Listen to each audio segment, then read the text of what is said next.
Hello everyone. आज हम बात करेंगे आर ओ के बारे में, जो कि डिटेल स्ट्रैटेजी के बारे में आप लोग बात कर रहे थे कि मैम एक प्रॉपर वीडियो बना दीजिए जिससे हमें फिर से गाइडेंस मिले। जब एग्ज़ाम होने वाला था अब पहली बार, तो जो है इसके बारे में हमने एक डिटेल वीडियो बनाया था।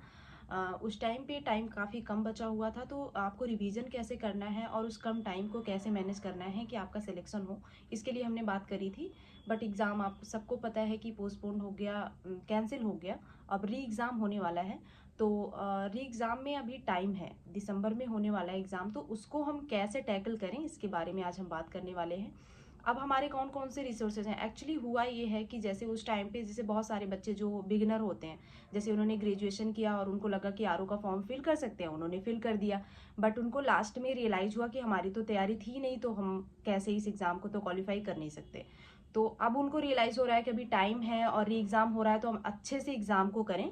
तो इसके लिए वो कैसे सोचते हैं कि कैसे हम इसको जो है टैकल करें, क्योंकि बहुत ज़्यादा आप चारों तरफ देख रहे हैं कि लोग बता रहे हैं, बट वो आप उसको एक बार तो देखते हैं, बट आप उसको स्टिक नहीं हो पा रहे हैं, है ना। प्रॉब्लम आ रही है बच्चों को या जो भी एस्पायरेंट है।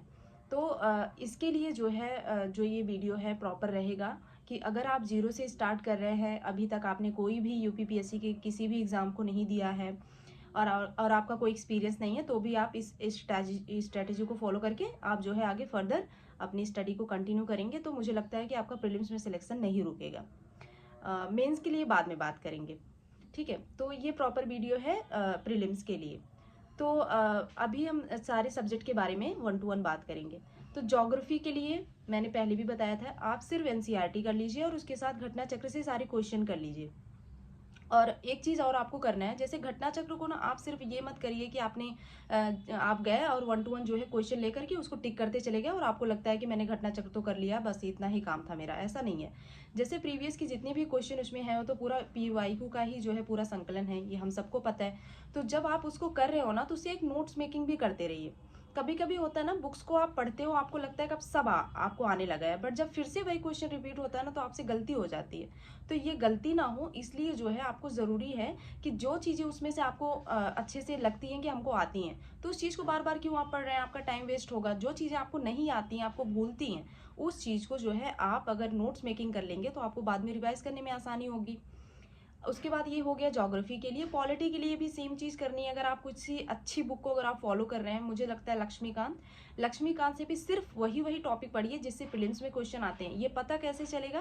पीवाईक्यू सॉल्व करने से, घटना चक्र सॉल्व करने से। घटना चक्र जैसे ही आप सॉल्व करेंगे ना, आपको पता चल जाएगा कि क्वेश्चन कहाँ से आ रहे हैं, किस टॉपिक से ज़्यादा क्वेश्चन आ रहे हैं, फंडामेंटल राइट से किस तरीके के क्वेश्चन हमसे पुटअप हो रहे हैं। अभी जो एग्जाम हुआ है उसका पेपर ही अगर आप देख लेंगे, तो आपको पता चल जाएगा कि क्वेश्चन की फ्रेमिंग हो कैसे रही है। तो ऐसा नहीं है कि आप जाकर के सिर्फ आर्टिकल रट लेंगे और आपको लगेगा कि बस पॉलिटी से यहीं से आ जाता है ना। सिर्फ आर्टिकल रटने से नहीं होगा। आपको जो है कॉन्सेप्ट भी क्लियर होना बहुत ज़रूरी है। तो ज्योग्राफी हो गई, पॉलिटी हो गई, आते हैं हिस्ट्री पे।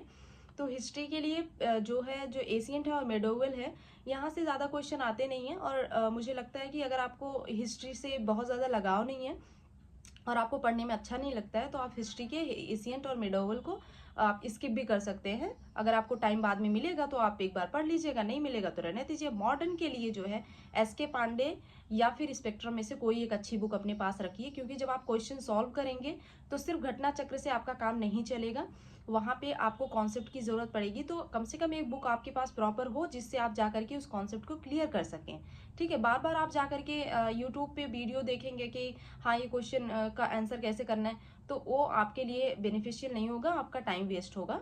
तो आप जो है एक अच्छी बुक अपने पास हिस्ट्री के लिए प्रॉपर मॉडर्न की जो है एक बुक अपने पास ज़रूर रखिए। इसके अलावा जो है हिस्ट्री, पॉलिटी, ज्योग्राफी हो चुका है, आते हैं इकोनॉमिक्स पे।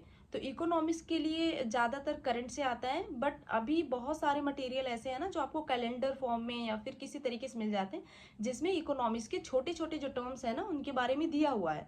तो उसको एक बार पढ़ के और घटना चक्र अगर आप लगा लेंगे, तो आपको आइडिया लग जाएगा कि इकोनॉमिक्स के क्वेश्चन कैसे आते हैं, ठीक है। जानते हैं, सबसे ज्यादा जरूरी होता है कि हमें ये पता चले कि क्वेश्चन की फ्रेमिंग कैसे होती है। यही एक पॉइंट है कि जिस दिन आपने ये क्रैक कर लिया, तो आपको प्रीलिम्स करने में प्रॉब्लम नहीं आएगी। ज़्यादा प्रॉब्लम ये होती है, हमें लगता है कि हम जो पढ़ रहे हैं वही एग्जाम में आएगा, लेकिन वहाँ क्वेश्चन की फ्रेमिंग इस तरीके से हो जाती है कि हम आंसर नहीं कर पाते हैं। ये अगर आपने सीख लिया कि क्वेश्चन की फ्रेमिंग कैसे करते हैं, आपने किसी टॉपिक को पढ़ा, अब अपने आप से सवाल पूछिए कि अगर मुझे क्वेश्चन बनाने का मौका मिले तो मैं किस तरीके का क्वेश्चन बनाऊंगी कि ज़्यादा बच्चे आंसर ना कर पाए। तो आप उसमें कुछ ना कुछ जरूर शब्दों का हेर फेर या फिर ट्रिक जरूर फॉलो करेंगे। तो सेम चीज़ अपने आप को एग्जामिनर बन के देखिए कि इस टॉपिक से क्वेश्चन की फ्रेमिंग कैसे की जा सकती है। तो ये 4 सब्जेक्ट जो मेजर हैं उनको हमने बात कर लिया है। उसके बाद आता है यूपी स्पेशल। उसके लिए जो है हमने बताया बहुत पतली पतली सी बुक आती हैं। आप यूपी स्पेशल के लिए आप वो ले लीजिए और जनगणना के लिए जो है ले लीजिए।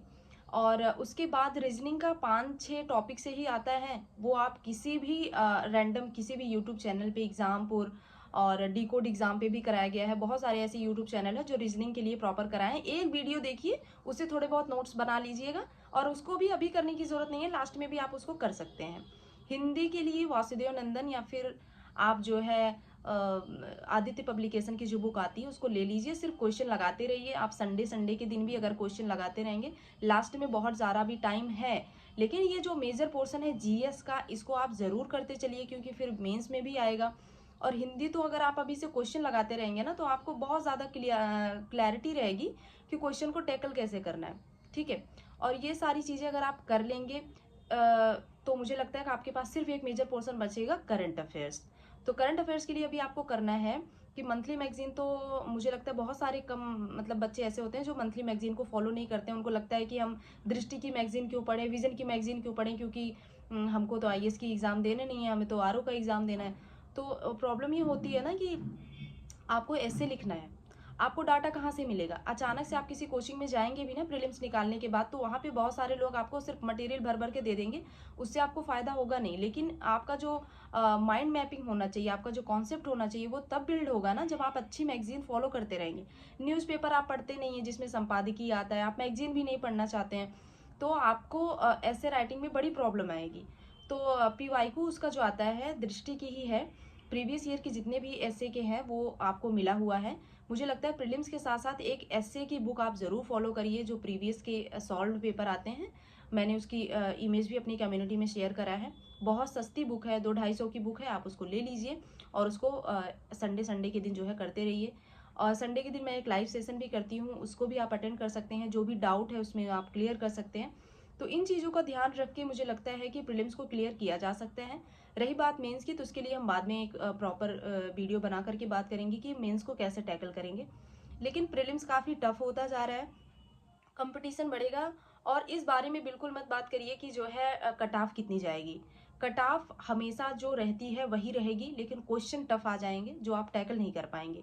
और अगर आप क्वेश्चन लगाते रहेंगे, घटना चक्र को नोट्स बना करके अगर आप प्रॉपर रिवाइज करते रहेंगे, जो चीज़ें आपकी आती हैं आपको उसको बार बार पढ़ने की ज़रूरत नहीं है। लेकिन ज़्यादातर बच्चे टाइम इसी में वेस्ट कर देते हैं, जो चीज़ें आती रहती हैं उसी को बार बार पढ़ेंगे और उनको कॉन्फिडेंस आता रहता है कि हमें तो सब आता है। बट रियल एग्जाम में जब आप बैठते हैं और आपको नए क्वेश्चन मिल जाते हैं तो आप ब्लैंक हो जाते हैं, आपको लगता है कि अब हम क्या करें। तो इस चीज़ के बारे में जो है आज हमने बात कर ली है।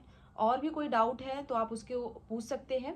और करंट अफेयर्स के लिए वही बात है, डेली का अगर आप पढ़ सकते हैं, मंथली मैगजीन पढ़ सकते हैं तो पढ़िए, नहीं तो आई दृष्टि आएगी उससे आप रिवीजन कर लीजिएगा। और घटना सार आई है 6 मंथ की, अगर आप वो पढ़ सकते हैं तो आप ले लीजिए। अदरवाइज करंट अफेयर्स का काफ़ी मेजर पोर्शन है वो रह जाएगा, तो सिलेक्शन में थोड़ी प्रॉब्लम आ सकती है। बट ठीक है, अगर आप जीएस अच्छा कर सकते हैं तो कर लीजिए और आई दृष्टि से आप जो है करंट अफेयर्स कर लीजिएगा। Thank you.